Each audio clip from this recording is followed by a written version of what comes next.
Ayan na. Pupunta kami sa school ng anak ko kasi in-enroll ko siya sa driving school. Ayan, sasamahan ko siya. Ayan. Kasi dati 4K lang sana ang tuition doon. 8 hours sa A1 Driving Institute. Kaya lang ngayon nagmahal na siya. 8K na.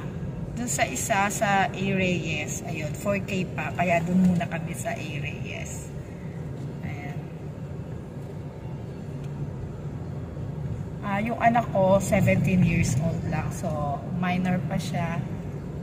Nakakuha na siya ng student permit pa lang. After a month, upgrade ko na siya sa non-pro. Ayan, pwede siyang mag-drive ng 4 wheels saka motorbike. Since ano siya, minor siya, so maraming requirements na ipinasa kami dun sa LTO para makakuha siya ng student permit. Pwede na naman yung 17 years old.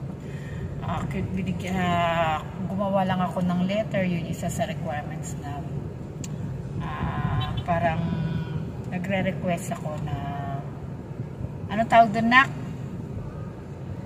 Anong tawag doon, Jerry's? Anong tawag doon? Anong tawag doon yung hiningi ng LTO nung para buka ka ng student permit then minor ka? Anong letter yung binibigay? Consent letter. Ayan. Makakalimutin na ako. Ayun, parang mabigyan siya ng para makakuha siya ng student permit. Ayan. Tapos, pinag-aral ko na rin siya ng driving lesson. Sa A1, 4K lang doon. Sa A1, sa A Reyes yun, sa A1 kasi, 8K na before, 4K lang yung hinihingi. Yung bayad ngayon, nag-8K na. Kailan lang 4K kasi yung isa kong anak, pinag-aral ko rin ng driving, 4K pa lang, nakaabot siya doon. Ngayon, ito isa, hindi.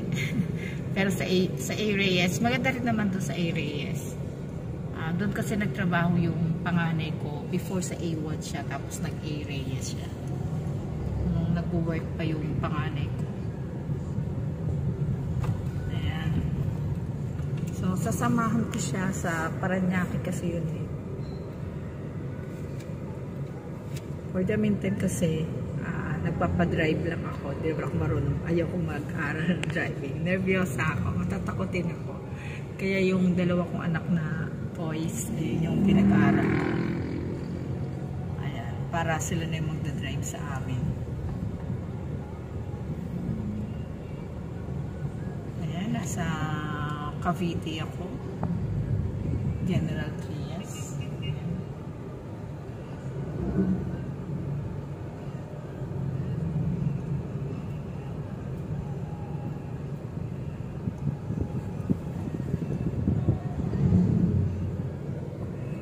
Ayun yung anak ko sa 19 years old lang yan.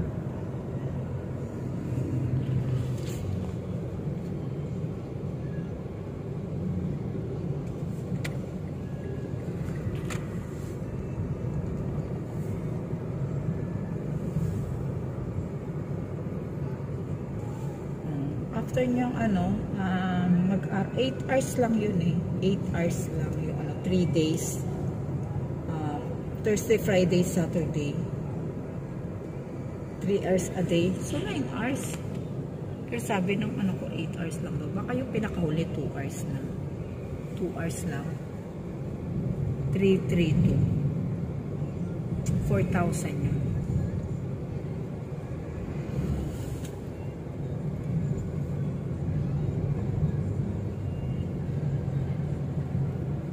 Bago nakakuha ng student permit, kasi yun yung mga requirements, nag-TDC muna sila. Seminar yun eh. Alam ko nagsiseminar sila. Tapos kapag napasa mo yun, ayun yung ipapakita sa LTO. Ito, 17 years old pa lang. TTC at saka yung consent letter.